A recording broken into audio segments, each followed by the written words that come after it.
This might be controversial, but you should update your home for the future, not for the present.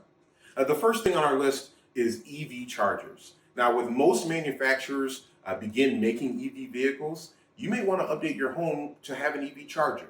Now, you yourself may not ever get an electric vehicle, but your next home buyer might. So you may want to include that in your next remodel. Number 2 on our list is making sure that your home is set up for both gas and electric. And this applies in your kitchen and in your laundry room.